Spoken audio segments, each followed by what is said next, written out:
Magandang umaga po. Umaga tayo matapos ngayon. So yung mga nasa gilid, dito kayo. Yung iba mga yung people dyan. Ephesians chapter 3. Salamat sa ginamit, sa mga ginamit ng Diyos upang tayo ay makakilala sa Kanyang buktong na anak. Amen? Can you imagine? What if until today you are lost? Kung hindi ka paligtas, kawawa. Amen? Kaya salamat sa Panginoon. What a beautiful song. No, it's a song of it's a pleading song, Mamakaawa ka sa Panginoon. Lord, tulungan niyo po ako that I can win the lost. Ephesians chapter 3, verse number 20 and 21. The title of the message is The Glorious Church. Ang maluwalhating iglesia. No? The Glorious Church. Nakita nyo na, chapter 3, verse 20 and verse number 21. Ephesians chapter number 3, verse 20 and 21. Let us read this all together. Begin. Now unto him that is able to do exceeding abundantly above all that we ask or think, according to the power that worketh in us. Unto him be glory in the church by Christ Jesus throughout all ages, world without end.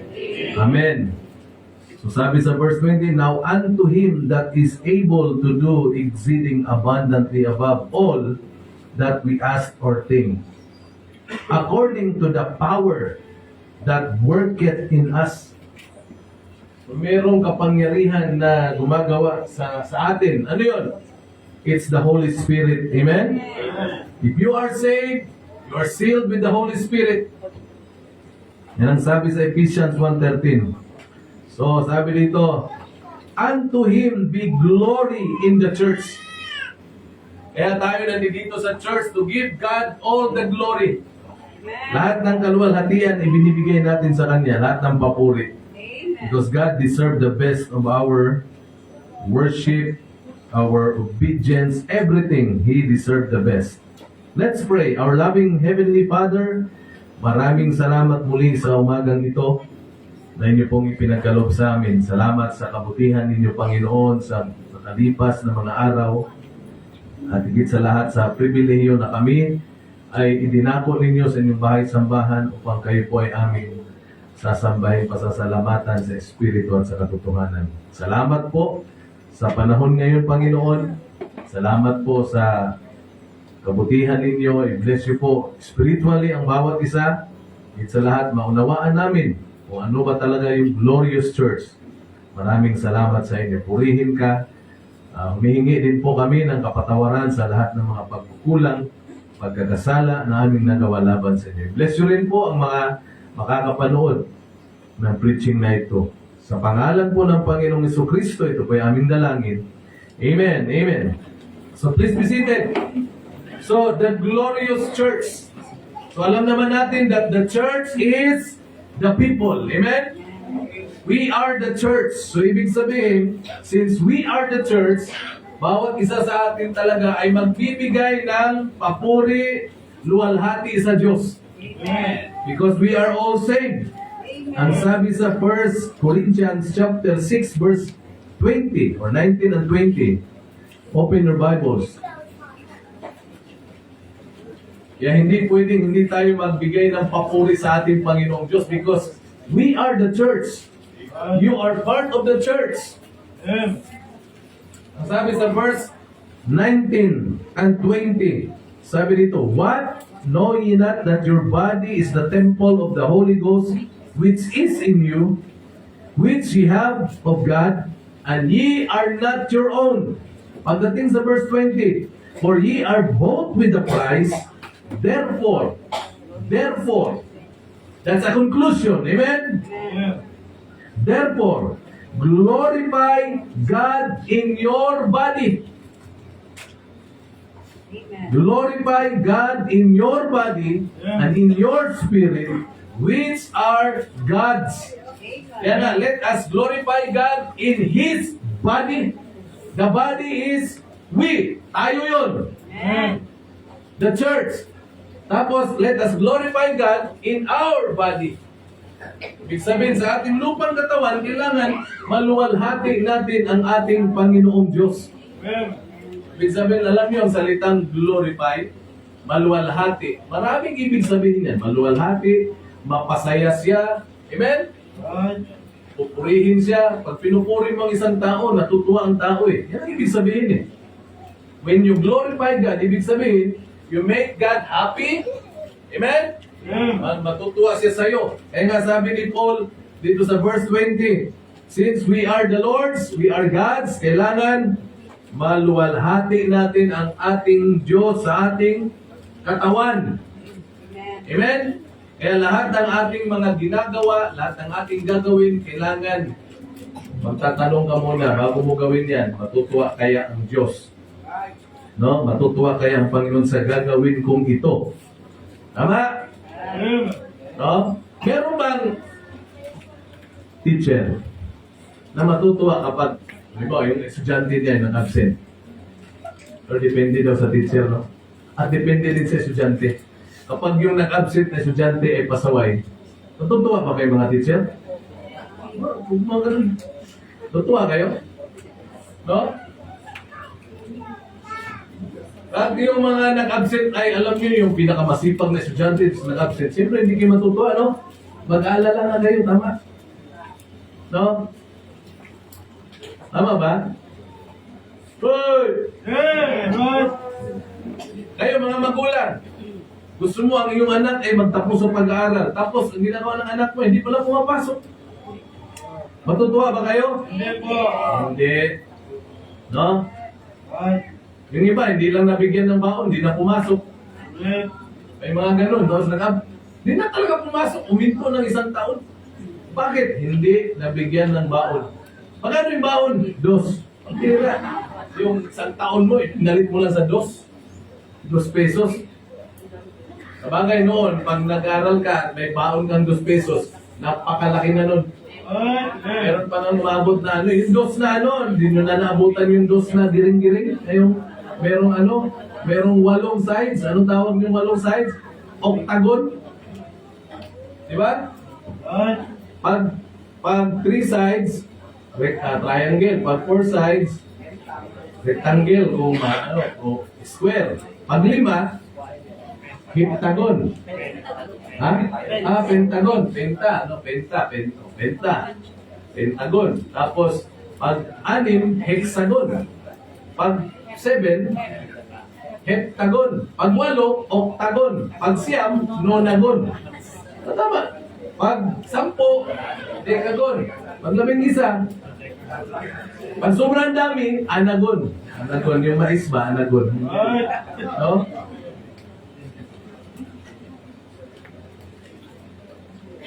Nabutan niyo ba yung ganun 2? Tapos, doon mo maganda yung, alam yung mga pera noon, balikan mo na natin mga peras. Maganda yung mga pera noon ng mga barya kasi doon mo matutunan yung mga scientific name. Yung piso, doon ko natutunan, hindi ko makalimutan yung kalabaw, di ba?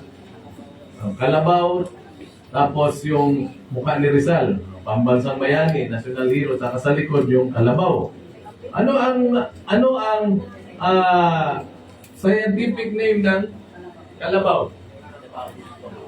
Ha? Kita nyo, hindi nyo na alam. Mga mukha kayong pera, pero hindi nyo alam. Hindi nyo alam. Ano scientific name? Yung 2 piso, yung niyog, may scientific name din. Ano? Scientific name ng coconut, ano? Na coconut nut? Hindi, ang una, sa piso, yung kalabaw, ang ano niya, ang scientific name is Anoa mindorensis. Kita niyo doon, di ba? Hindi nyo na alam to. Tapos yung ano naman, yung niyog, yung ganito, niyog, scientific name ng niyog. Cocos nocifera. Ano yan eh? Yung 3 pesos na buo. Meron, nakaabutan yun. Meron 3 pesos na buo. Hindi nyo nga naabutan kasi mga ano na kayo mga millennial kids Hindi mo naabutan yung 3 piso na buo. Meron 3 piso na buo. Diba? Yung niyog. Tapos kalabaw, yung kalabaw nakatali sa niyog. Yun yung 3 pisong buo. Pero hindi po nagtagal yun. Medyo mabilisan lang na no? Kasi nahirapan silang hanapin yung kalabaw. Sana tayo. Ha? And to Him be glory in the church. So the church is the people of God. This is the body of Christ. Individually speaking, you are God's. We are God's. Pagmamayari tayo ng Diyos. So sa ating lupang katawan, tingnan nyo if you cannot give glory to God in your own body, you cannot, of course, in the church, you cannot give glory to God. Amen. Hindi pwede na hindi maayos yung pinagagawa natin sa ating lupang katawan tapos sa church, makakapagbigay tayo ng kalwalhatian sa Diyos. Siyempre hindi yun. Kaya nga sabi ng Bible, and to Him be glory in the church by Christ Jesus throughout all ages, world without end. Amen. Kaya mga kapatid, lahat ng ating ginagawa dito, para sa ating Panginoon, to God be all the glory. Ngayon, ang tanong, what is a glorious church? Ano yung iglesia or church na maluwalhati? O nagluluwalhati sa Panginoon? Number 1, a glorious church is a church that exalts the Savior. Ang maluwalhating church o iglesia, ayun po yung iglesia na nagtataas, itinataas ang Panginoon. We exalt the Savior, na tagapagligtas. Kaya sa church na ito, wala tayong ibang itinataas kundi ang ating Panginoon. Amen? Hindi natin tinataas yung ating mga sarili, yung ating mga bangko, kundi ang ating Panginoon. We exalt the Savior. Sabi ni Haring David, Psalm chapter 18. Anong sabi niya? Sa verse 46, sabi niya, the Lord liveth, and blessed be the rock, and let the God of my salvation be what? Be exalted.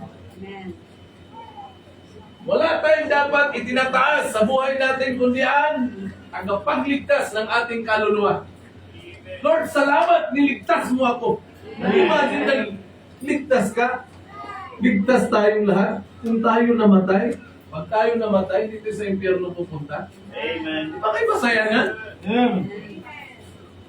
Itong mundong ito ay napakagulo. Nandito na lahat ng kasamaan. Pero salamat sa Panginoon. Meron tayong patutunguhan. Sabi nga ng kanta, di ba? This world is not my home.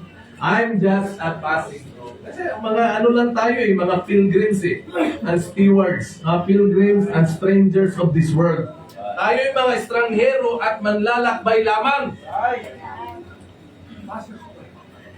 Lahat tayo ay mawawala sa mundong ito. Kaya ngayon pa lang, siguraduhin mo talaga na langit ka pupunta. Sa mga bata, Hoy, kayo dyan, makinig kayo Sino ba yan papasukin mo dito yung mga bata. Sino ba nandyan sa gilid?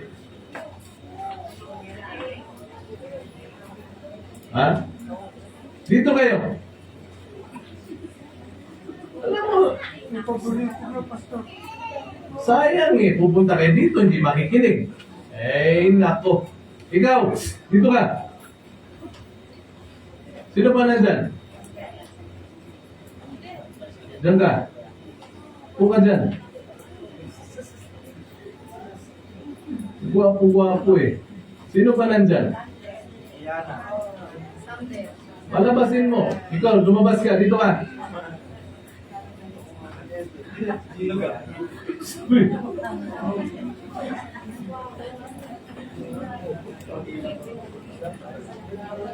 Lahat makikinig Oy, makinig pag kayo hindi makikinig, punta kayo pumunta dito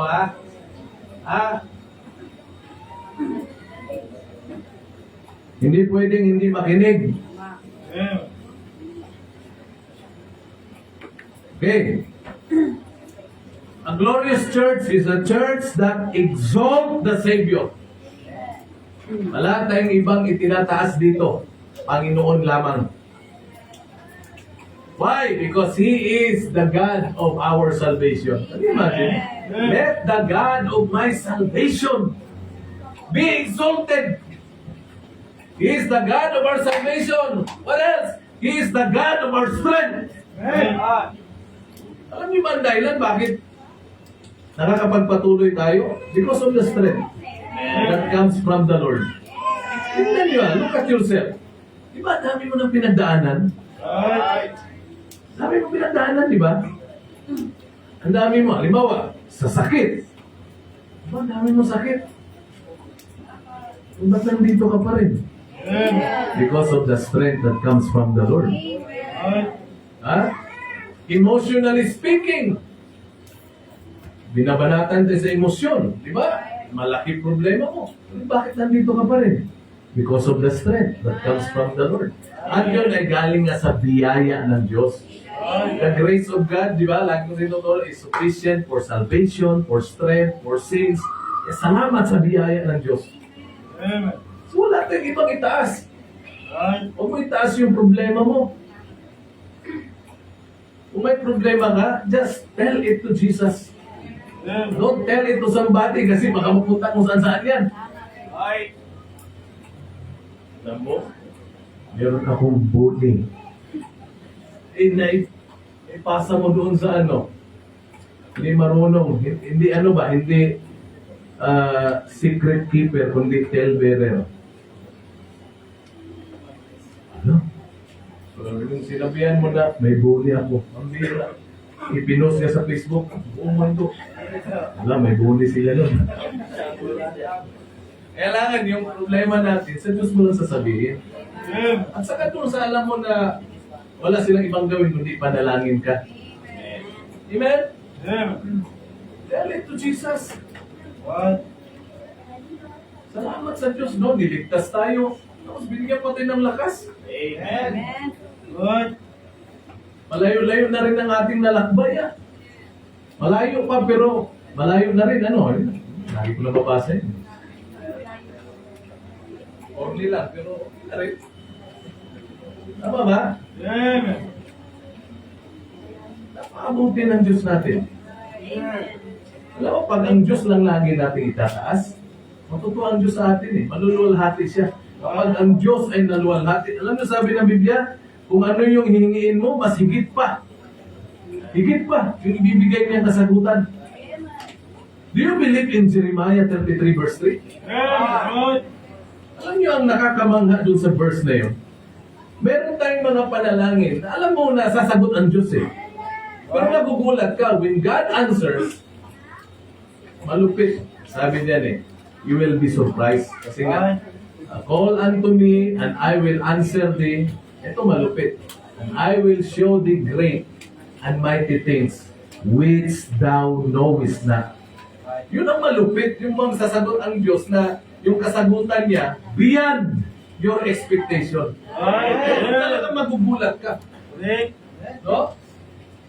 I will answer thee and show thee, sabi ng Diyos, show thee my great things and mighty and great things which thou knowest not. Malupit ang Diyos natin.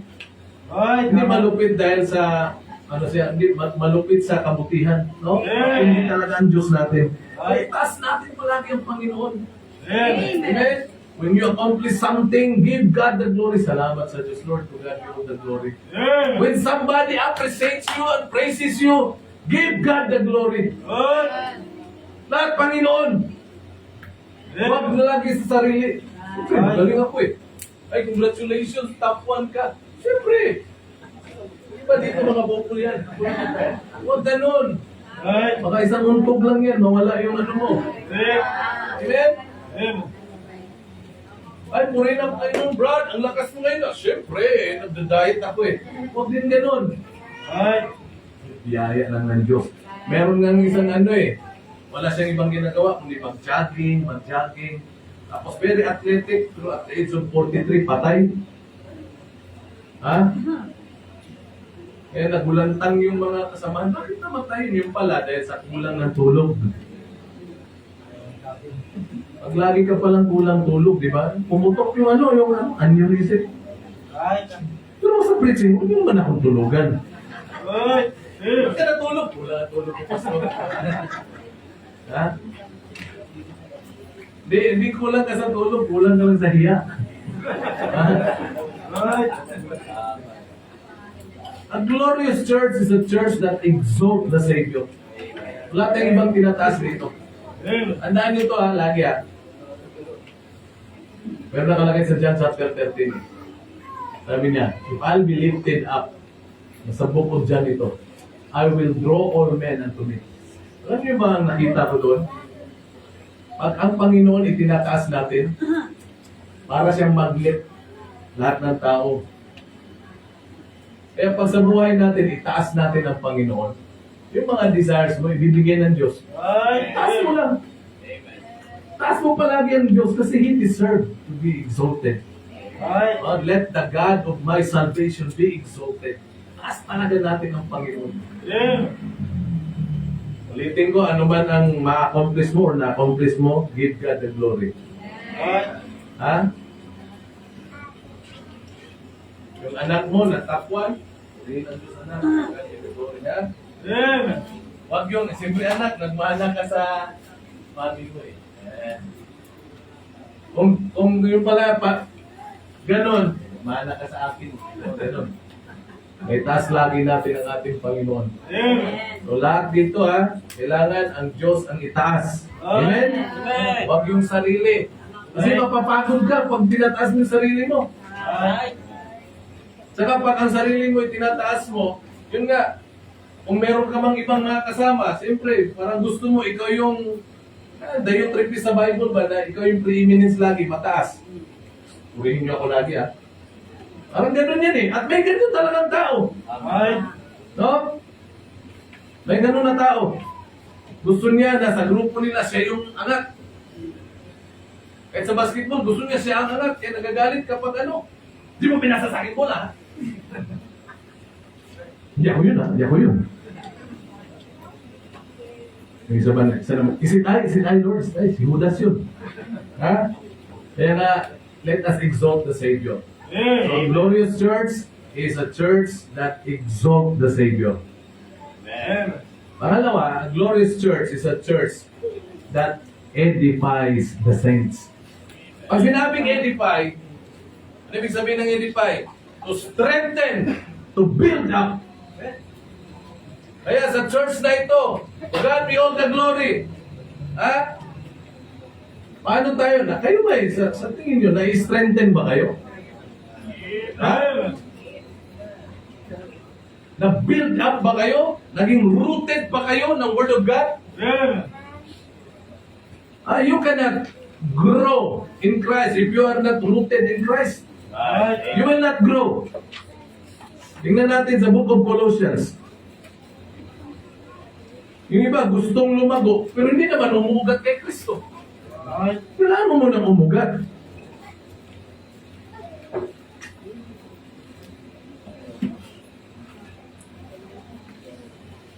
Colossians.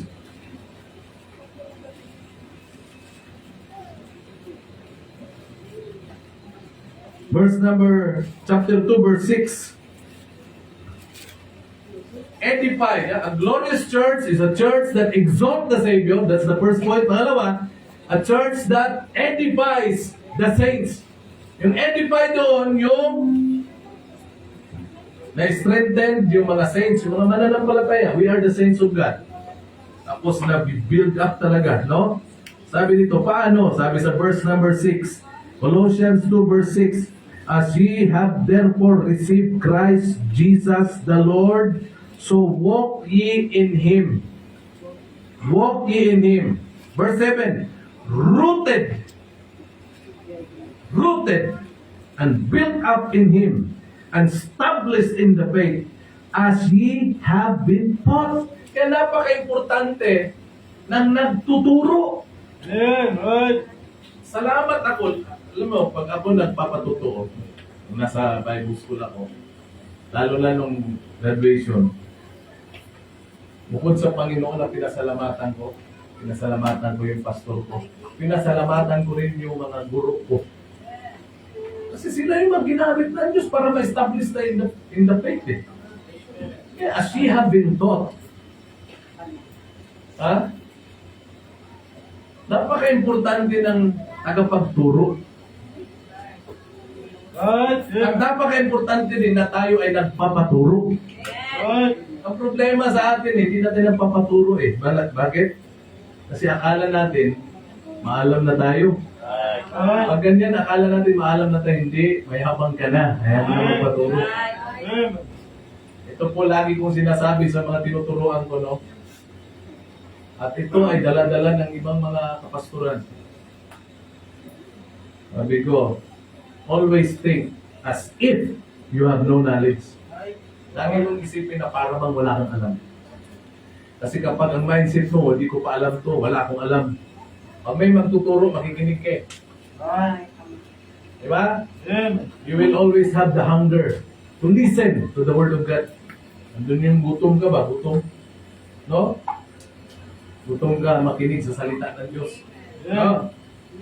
Kaya, as she have been taught, you will never be rooted in Christ through His Word kung hindi ka makikinig.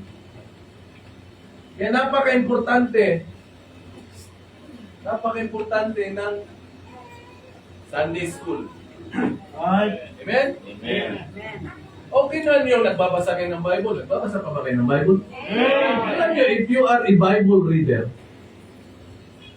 yung totoong Bible reader, tapos ina-apply, excited yan lagi maglingkod sa Panginoon. Hindi pwede magsalungat. Kahit di ako nag-church, nagbabasa naman ako ng Bible. Hindi ako naniniwala dun. Kasi if you are reading the Bible, without choosing the text or context, iba kasi nagbabasa lang, pinipili. Hindi ko ito babasahin kasi nung preaching na alala ko, may binasa si Pastor Sir, tinamaan ako eh. Kailangan maano na to. Tutupiin ko. Ba't ito tinupi? At nang tutupiin ko, hindi ko babasahin yan. Diba? Ang Bible, huwag mong piliin. Basahin mo lahat. Amen. Amen? Kasi sinulat ito for our learning, for our admonition, para tayo ay masaway. Okay? Kaya, as ye have been taught, salamat doon sa mga nagtuturo. Salamat sa mga nagtuturo. Sabi nga, pag may nagtuturo, merong matutulog. Merong matututo. Diba? Pag may nagtuturo, merong matututo. Natutuwa ako sa mga galing dito. May mga comment ng ibang pastor. Nung kahit na ako, minsan nanonood sa kanila eh. Di ba? Amen. Pinapanood ko. Sabi ko, matuto talaga. Amen. Yung sa Palawan, nag-anniversary sila, Simon. Hindi ako nakapunta, di ba? Yung napadala tayo ng doon, ng nugget. Nakalagay sa tarpaulin. Yung speaker, ito pangalan ko. Amen. Sabi ko, hindi ako makarating. Ikaw na mag-preach. Siya nag-preach. May dumating na pastor doon na kaibigan natin. After ng preaching ni Jimon, kung sabi ng pastor, okay lang pala kahit wala si Pastor Roland eh. Parang narinig din namin si Pastor Roland. Ibig sabihin, bakit? May nagluto eh. Pag mga ito makinig lang, makinig ka, tapos kayahin lang yung tama. Makinig ka. Pag nag-preach ng mga ito, sabihin, kahit pala wala si Pastor Roland, wala pala kwenta. Di ba nakakasaya sa puso ba? As ye have been taught, rooted. Paano ka ma-edify? Paano ka ma-build up? Paano ka ma-strengthen kung hindi magbabasa ng Bible? Hindi mananalangin? Puro computer?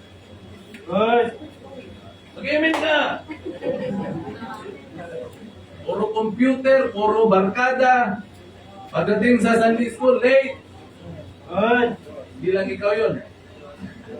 Amen. Oo, sila yung pastor. Sa marami kami. Ha? Kailangan natin matuto. Right. Amen. Para ano? Para tayo ma-build up. Amen. Para tumibay, established in the faith. Right. You cannot abound in the work of the Lord kung hindi ka established in the faith. Kaya sabi sa 1 Corinthians 15:58, therefore, my beloved brethren, be steadfast and movable, always abounding in the work of the Lord. No? Be steadfast, always abounding in the work of the Lord. Kung hindi ka matatag, hindi ka sasagana sa gawain ng Diyos. Na kailangan mong tumatag spiritually. Amen? Amen. Hindi, ulitin ko ha. Alam niyo, mahirap kayong lumago ka o tumubo ang isang halaman tapos hindi masyadong nakaugat. Right. Kaya maraming mga Kristiyano na akala mo tumubo, nagkaroon lang ng problema, buwal kagad, tanggal kagad. Right. Marami na tayong nakasamang ganyan. Amen. Ha? Yung isa na dito, preacher na sayang eh. Right. Malakita niyo, di ba?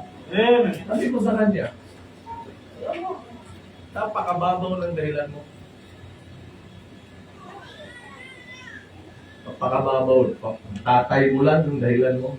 Right. Ilalang yun na si Fritz, di ba? Right. Ay, yung batang yun. Sabi ko, bumalik ka sa Panginoon. Ang sabi niya sa akin, Pastor, magpapaalam na ako, magsasurvey. Sabi ko, sige, after ng ano natin, camp, last year to, after ng camp natin. Ngayon ko lang sinabi ito sa inyo, di ba? Right. After ng camp. So, nag-camp tayo doon sa ano, saan yun? Lucia. So, pag uwi natin, dito, Pastor, ano na ako? Magsusurvey ko ng ticket. Sabi ko, huwag mo na ngayon kasi, alam niyo, gumastos tayo sa ano? Gumastos tayo sa camp. Nag-okay naman. Nag-okay naman. Pagka-Lunes na wala na. Di ba? Right. Sayang eh. Yung sinasabi ko. Ha? Pag ikaw, akala mo lumago ka na, pero hindi ka nakaugat kay Kristo. Pag dumating yung pagsubok, baka mabuwang ka bigla. Right. Eh, mas maganda na yung parang hindi ka lumago, no? Pero grabe na parang ugat mo kay Kristo. Amen. Sabi ni Jadis, ako yun ah. Nung nagbagyong bagyong milenyo, ang tinamaan, NCR eh. Alam niyo ba yung mga puno doon sa gitna ng Commonwealth? Yung puno sa gitna ng Commonwealth? Ha? Lahat nagsitumbahan eh. Ang lalaki ng puno. Oh. Yung, di ba, kalsada, tapos may mga puno sa gitna. Right. Mga puno nagtumbahan eh. Pero pag tinignan mo, ang lalaki ng mga puno. Pero bakit natumba? Kasi nga, yung ugat nila, hindi masyadong malalim. Right. Right. Hinangin lang. Pero yung mga kahoy na nasa tabing ilog, Right. yun ang matitibay. Correct. Kaya ang Kristiyanong laging nauuga ng problema tapos nakadepende sa Panginoon, tumitibay yan. Yeah. Kaya sabi sa Psalm 1, chapter 1, di ba, verse number 6, verse 3, and he shall be like a tree planted by the rivers of water. You compare trees na nasa ilog kaysa mga kahoy na nasa kalsada lang. Right. Meron doon sa amin puno, dinog ang tawag, dinog. Hindi ko alam anong puno yan eh. Yung mga bunga niyan eh, ginagawa namin sa Hawaii. Ginagano namin. Yan yung puno dinog. Pag bumabaha yung lugar namin, yung sapa, yung dinog nila sa tabi ng sapa eh. Talagang nakatayo lang yan, pero makikita mo na katanggalan na yung mga lupa. Pero makikita mo yung mga ugat niyo, grabe. Right. Hindi natutumba, ang tibay. Pero yung mga puno sa ang gaganda tingnan. Kaya nga, mag-ingat tayo, sabi sa 1 Corinthians chapter 10, verse 13. Mag-ingat ka, baka akala mo nakatayo ka, pero Gulat ka, bagsak ka na pala. Right. Yung bang masyado kang kailanman, matibay ako. Matibay, bigyan ka lang naman isang problema, baka wala ka na. Good. It's a church. Tandaan nyo ang biblical church is a persecuted church. Yeah. Bukod sa persecuted church, problematic church. Right. Hindi ka titibay kung hindi ka dadaan sa mga pagsubok. Six. Kaya nga, kailangan natin ang church, kailangan natin ang pananambahan palagi. Kailangan natin dumalo lagi sa mga pagtitipon, sa mga fellowship. Bakit? For you to be edified, to be strengthened. Good. Napaka-importante niyan. Akala nyo, ganun-ganun lang. Right. Amen. Sabi ko nga sa inyo, fellowship is very important, no? It keeps you focused, it keeps the faith, it keeps you fervent, and it keeps you from falling. Ganun ka-importante ang church. Tingnan niyo yung mga nagkakaroon ng problema tapos mag-isa lang. Iba, nadidepress. Right. Kung ginagawa, iba, nagsuicide. Imagine yung isang mekaniko sa Pangasinan, matindi yung problema, pag-uwi niya, nagdala ng isang galon na kerosene, o gasolina, tapos, binidyo niya, ganun-ganun pa siya, oh. Tapos, binuhos niya yung kanyang gasolina, pagkabuhos, siniliban niya. Siniliban? Ginana ng lighter. Patay siya eh. Right. Kung sumali sa fellowship yun, Amen. alam mo, pag mag-isa ka, grabe ang battlefield niya, nasa utak. Sabi nga, di ba, an idle mind is a devil's prey. Idle, yung utak na walang ano ba? Walang iniisip, no? Nakatulala ka lang. Yan yung idle, Satan's devil's prey, yung P-R-E-Y. Biktima ko na to. Kaya yan, uudsukan ka na ng diablo ngayon. Right. Kaya, atin ka ng fellowship. Yeah. Mag-isa ka lang, di ba? Ang nag-isa, anong sasabihin? Mag-computer ka. Huwag kang sumali sa fellowship. Mag-computer, di ba? Tapos, tatawagin ni Sander. Tiyo, saan tayo? Fellowship tayo. Saan? Sa computeran. Di ba? Tapos, sasama na yun si Samuel. Di ba? Marami sila eh. Samuel, sino pa? Ganun yan eh. May mga fellowship na walang kwenta. Right. Wala na fellowship, scriptural, biblical. Amen? So, a glorious church is a church that what? That exalt the Savior. Pangalawa, a church that edifies the saints. Kaya be edified, be strengthened. Ang sabi sa Ephesians chapter 4. Kaya nga merong nagtuturo, nasabi ko na to eh. Ephesians chapter 4. Bakit kailangan nating tumibay? For the work of the ministry. Tingnan nyo sa verse 11. Verse 11, and He gave some apostles, and some prophets, and some evangelists, and some pastors and teachers. For what purpose? For the perfecting of the saints. Perfecting means to be mature. Para ang mga anak ng Diyos maging mature. Yeah. For the work of the ministry. Hindi ka gagamitin ng Diyos kung mahina ka. Good. Kaya nga sa church, nandito yung training. For the edifying of the body of Christ. Amen? Tingnan nyo, kapag ang isang miyembro mahina, nadagdagan ng isang mahina, ano ba yung nangyayari sa church? Mahinang church. Right. Problematic na nga ang church. Yan, problemado pa. Kahit na problematic ang church, masaya. Bakit? May Diyos eh. Yeah. Ang problema, tinatawanan na lang. Right. Sabi ko nga sa inyo eh, huwag mo seryosoin yung problema mo. Panalangin mo. Sabi ko nga, di ba, pag may problema ka, huwag mong dibdibin. Tuhurin mo. Tuhurin mo. No? Kung inuulan ka ng problema, payungan mo lang, manalangin. Hindi lang kasimple. Okay? So anong sunod dyan? Until we all come in the unity of the faith and of the knowledge of the Son of God, unto a perfect man, unto the measure of the stature of the fullness of Christ. Ulitin natin yung verse 12, ano? For the perfecting of the saints, for the work of the ministry. Di ba? Ang church na ito, ang daming ministries. Sa Right. bawat ministries, kailangan ng isang tao dyan. Amen. No? It might be you. E paano kung mahina ka? Hindi ka pwede sa ministry. Right. Alam nyo, napakaganda na meron kang ginagawa para sa Panginoon. Kasi yan ang totoong paglilingkod. Amen. If you are doing nothing for God, you are not serving God. Right. You must do something for God. You must serve it. Naglilingkod. So, anong ginagawa mo? Coming to church, sitting at the pews or monoblock, listening to the Word of God, that's not service. Pagsamba lang yan. Pero after worship, there must be service. Kailangan may paglilingkod. Amen. Parang waiter ka, di ba? Ang waiter. Ano, bakit tinawag na waiter? Pag sinabi bang waiter, tagahintay lang. Dumating yung customer, binuksan. Good morning, ma'am. Welcome to Don Enrico's Restaurant. Pag-upo. Pasok ka na, ma'am. Pasok ka na dyan. Maghanap pinupuan. Nakaupo yung mami. Waiter. Waiter ako, waiter. Hindi server. Pero bang ganon? Pag sinabing waiter, dual ang ano niyan.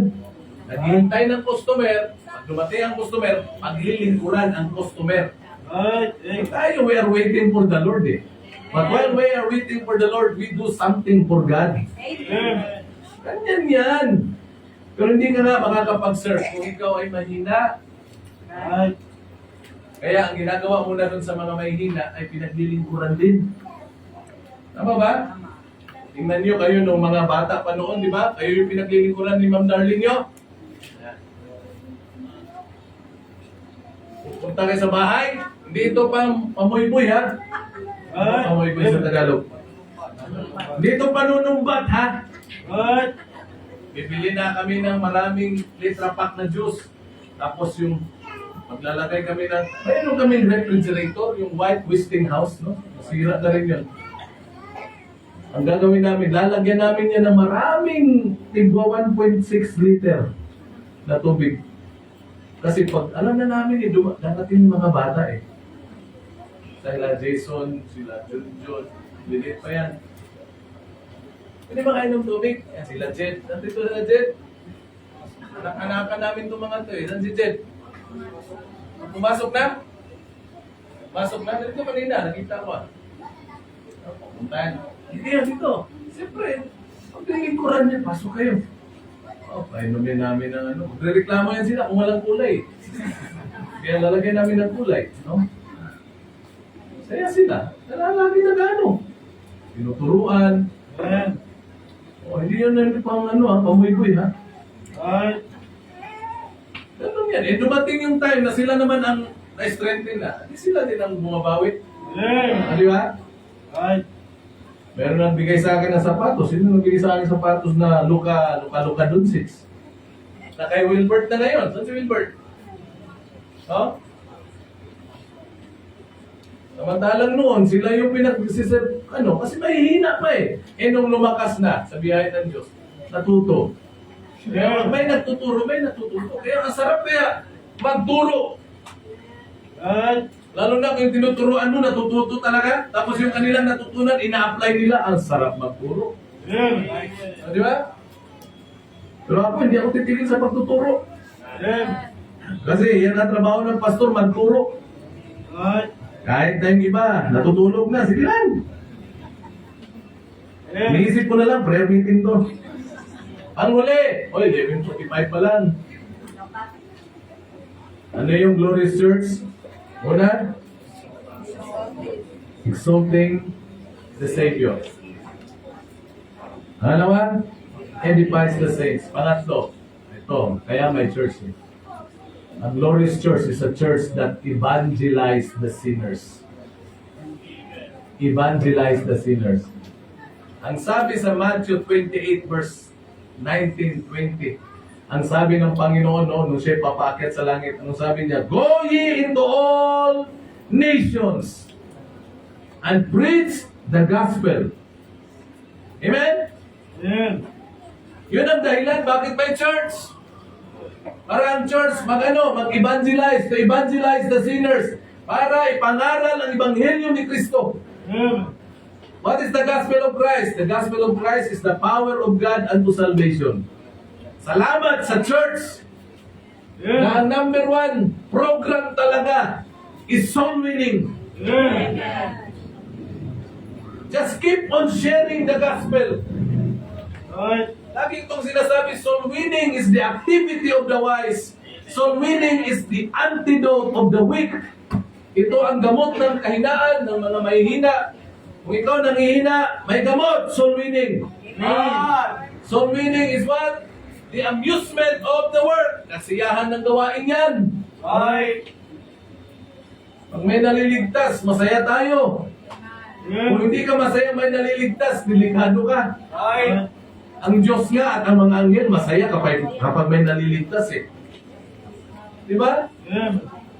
Ibig sabihin, yung taong naligtas, hindi na patungong impyerno yan, patungong langit na yan. Kaya pag may naliligtas na hindi ka masaya, check yourself. Right. Pag hindi ka ligtas. Pag mayroong nagtuturo ng Ebanghelyo ni Kristo, tumahimik ka. Mag-pray ka, Lord. Convict niyo po, Panginoon, yung taong ito. Amen. Hindi yung nagtuturo, ikaw din na kwentuhan ng kwentuhan. Right. Pag may nagtuturo, di ba lagi mo sinasabi, may nagtuturo. It's a matter of heaven and hell yan eh. Langit, impyerno yan eh. Tapos ang ingay mo. Right. Bakit ka maingay? Kasi hindi kasi soul winner. Ang soul winner lang ang nakakaunawa. Amen. Di ba? Hindi naman, nagtuturo. Tinuturo.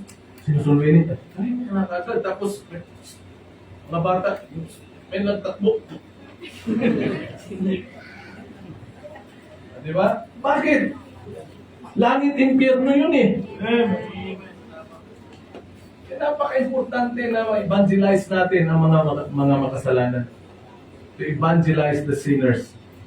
At tandaan nyo, isa ka sa naging bunga ng evangelism. Amen? Amen. Kaya kayo, yung mga mahal niyo sa buhay, mga kaibigan niyo, classmates niyo, turuan niyo ng salita ng Diyos. Turuan niyo. Right. Yung kahit kung hindi ka naman nakakaano, at least you are praying and you are supporting missionaries. Right. Amen. When we all get to heaven, baka pagdating dun sa langit, somebody will what? Will tap your back. Ganito ba? Ay, salamat ha. Miyembro ka ng BBC Muson? Oh, salamat. Si missionary ganito, napunta sa lugar namin kasi isa kayo sa sumuporta. Masarap nun. Amen. Right. Kung mayroong salamat. Napunta si ganito sa lugar namin. Sa Czech Republic. Napunta kasi isa kayo sa nagsuporta, hindi lang sa panalangin, kundi sa pananalapit. Hindi ba? Amen. Hindi nyo ba alam na balang araw, pag nasa langit na tayo, ako, hindi ko nakita ng personal si Reverend o Pastor Frednal. Kasi nung nasave ako, wala na si Pastor Frednal eh. Pero alam nyo ba, mga bunga tayo ni Pastor Frednal? Amen. Siya yung pastor na ginamit ng Diyos na mag-umpisa sa Mandaluyong. Amen. Kita ko lang siya sa picture. Kaya pagdating natin sa langit, sasabihin natin, hey, Pastor! Amerikano kasi kaya mag-English na kayo, matuto kayo mag-English. Hey, Pastor, thank you for giving your life to the Lord. I am a life that was changed. Sabi ni Pastor Frednal, oh, that's a song. Ano yan? At least, memorize mo ang kanta. Right. Papasalamat tayo eh. Amen. Are you Babius? Yes, I am Baptist. Your name is very familiar. Famous in Cebu City. Kasi si Babius, siya yung ginamit ng Diyos para may tayo yung Katipunan Bible Baptist Church. The biggest church in Cebu. Diba? Yung sarap, diba? Kaya kailangan mag-support. Amen. We are supporting how many missionaries? 30. Madadagdagan pa yan. 30 mga ano, tapos may mga local pa. Hindi pa yung sa atin. Marami pa tayong pinagtutulungan. Amen. Amen? Amen. We cannot evangelize the whole world kung tayo-tayo lang. Right. Kaya salamat dun sa mga tinawag ng Diyos. Amen. Kaya huwag kayo manghinaya magsuporta. Right. Mga kaya, tingnan nito because of support, na-save tayo. Right. Di ba sa inyo magsuporta? 10, I'm not against 10 pesos 10 piso, 20 pesos. Pero tingnan mo ang lifestyle mo. Ang laki ng ginagastos mo sa pansanlibutan. Right. Pero sa gawain ng Diyos, di ba? Right. Dapat ang mas malaking gasto sa atin sa pagdating sa Panginoon. Amen. Kasi it's all because of God. Gagastos tayo lahat sa Panginoon. Amen. Amen? Right. Kaya mga kapatid, let's give back all the glory. Right. Sa buhay mo, sa buhay ko, let us exalt the Lord. Wala tayong ibang itaas. Ang Panginoon lang. Amen. Hindi kaya nakakapagod itaas ng Panginoon. Right. Ang sarili nakakapagod. Amen. No? Lalo na pag itinataas mo sarili mo, tapos walang pumapalakpak, ay nako, mapuprostrate ka lang. Right. Ginawa ko naman ang lahat, bakit wala pa rin? Ginawa mo lahat Pero gawin mo, at Panginoon itaas mo, magugulat ka. Amen. Biglang itataas ng Panginoon. Amen? Right. And let us what? Edify the saints. Yung mga kapatiran natin, alam nyo, maging kasangkapan dapat ng bawat isa na mapalakas ng bawat isa ba? Right. Ito, simpleng topic lang sa gito. Musta ka na, Brad? Amen? Amen. Musta dito, musta ka na, Brad? Huwag yung, musta ka na. Ano, di ka pa natitisod sa church dito? Wala ka, let us encourage one another, di ba? Musta ka na. Pag medyo na-discourage sa wala yan, tuloy lang, tuloy lang. Right. Amen. Tuloy lang. Huwag mo silang tingnan. Tingnan mo lang ako. Huwag ginagawa. Ha? Ganun lang. Mga men, ganun ba? Tapik-tapik ba? Amen. O, Brad, kumusta ka na? Mamaya, fellowship ha? Sabi din nyo, Ay. ikaw nga din, wala tuloy lang. Mga ladies, ganun dapat. Right. Hindi yung pag nakita, inis ako sa'yo. Hindi ganun. Hindi yan nakaka-edify, nakaka-discourage yun. Right. Amen? Amen. Then let us evangelize. Dahil sa sobrang busy mo talaga, okay lang yan. Basta at least you pray and at least you support. Right. Amen. And all of God's people will say, Amen. Amen. Everybody, head bows, eyes closed. Let us pray. Lord, thank you for your word. Thank you, Lord, for the preaching. Lord, help us to apply what we have learned from today's message. Maraming salamat, Panginoon. Personally, Lord, help us to glorify your name. Kayo lamang dapat ang maluwalhati, Panginoon, may taas sa buhay namin. Hindi ang sarili namin, Lord. Salamat po. Because this church, through the preaching of thy word, through the teaching of thy word, it always edifies or strengthens the believers. And Lord, salamat din, this church loves soul winning. Langin ko ang bawat isa, Lord, mag-involve talaga sa lahat ng aspeto ng ministries. Sa church na ito, especially in soul winning. Lord, purihin ka. Bless us this morning and bless the giving back of our tithes and offering. Maraming salamat po sa inyo. Lord, I'll pray for those who are sick physically, kayo po magbigay kalakasan sa bawat isa. Those who have problem, relational problem, Lord, ayusin niyo po ang problema din ng bawat isa. Salamat po sa inyo. Those who are weak spiritually, Lord, palakasin niyo po. Nawa ang mga natutunan ay may sa buhay, may apply. Salamat sa inyo. Again, bless our tithes and offering this morning. In Jesus' most precious name we pray. Amen, amen. Okay, let us give back our tithes and offering. Pwede natin yung give me all the tithes. Ha? Sige, may kakanta habang magano.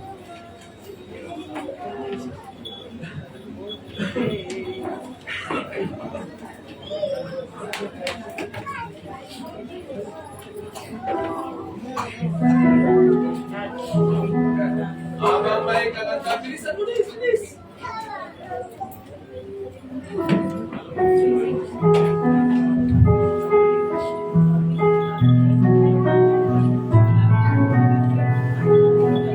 Pagdating sa oras, magbibigay tayo ha.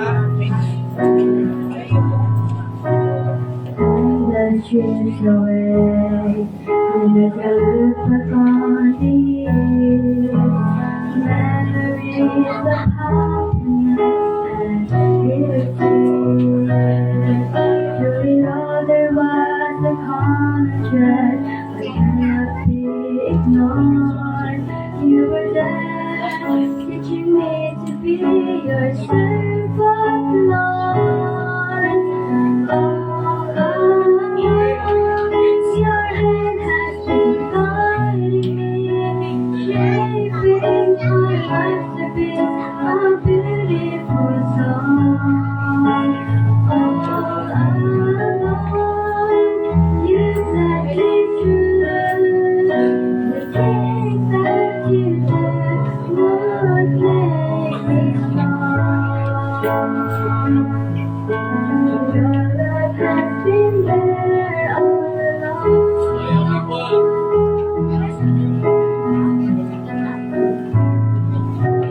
every joy you came, every reason of it all. Now we realize that I was not alone. The biggest seasons of my life were not such as a chance. Lord, I know you were working to fulfill your plan. Your hand has been guiding me, shaping my life to be a beautiful song. You set me through. The things that you did would make me strong. Your love has been there all along. Tomorrow when I turn around and I look back at the day, only understand your purpose and my grateful heart will sing.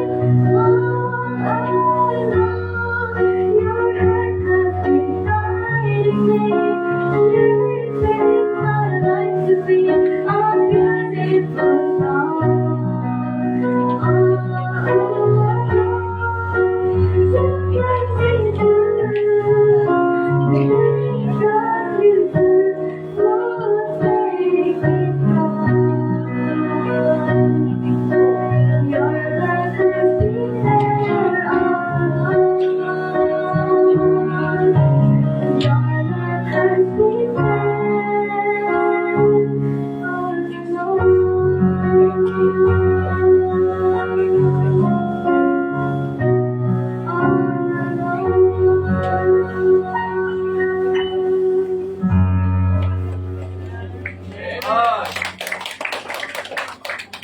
Thank you, Miss. O, tapos na lahat? O, sige, tayong lahat ay magkitayo. Ay, alas 12 lang, oh. Wag ba? Nagahan mo talaga para hindi kayo masyadong mainitan. No? Sige, let's pray. Lord, thank you muli sa umagang ito. Salamat muli sa paalala, sa salita ninyo na pinagkalog niyo sa amin. Salamat po. Muli, tulungan niyo po kami na ang mensahe ay talagang amin pong maisabuhay, Panginoon. Lord, sa oras na ito, sa amin pong pansamantalang pag-iway-walay, dalangin ko po ang inyong gabay, patnubay sa bawat isa, makarating sa kanya-kanyang mga tahanan, ng ligtas, Panginoon, at makabalik mamaya sa fellowship at paghapong pananambahan. Salamat sa inyo. Salamat po sa lahat. Sa trabaho, sa business. Salamat, Lord, na makapagbalik ng kahit sa offering. Purihin po kayo. Ang lahat ng ito hiling namin dalangin sa pangalan po ng Panginoong Jesus. Amen. Awit ng pagsamba. Nagpupuri, yaring kaluluwa, nakilak ka, Diyos ko Ama. Pinupuri kita't sinasamba, nakilak ka, Diyos ko Ama. Ang dakilang pag-ibig ng ating Diyos Ama, dakilang biyaya ng ating Panginoong Jesucristo, at ang dakilang patnubay ng Diyos Banal na Espiritu ay sumaating lahat, sapagkat ang lahat ng ito hiling natin at dalangin sa pangalan ni Kristo Jesus na ating Panginoon, Diyos at tagapagligtas. Lahat ay magsasabi ng malakas na Amen! Amen! Amen! God bless us all! God bless you! God bless you as we go home.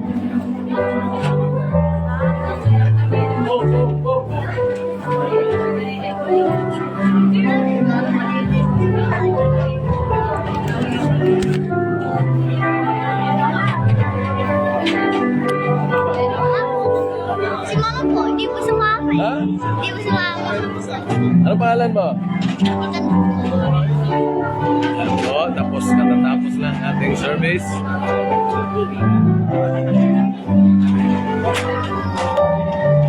Okay, salamat sa Panginoon. God bless you all. Nawa, pinagpala kayo ng ating mensahe. Ano pangalan mo nga ulit? Jaspil. God bless.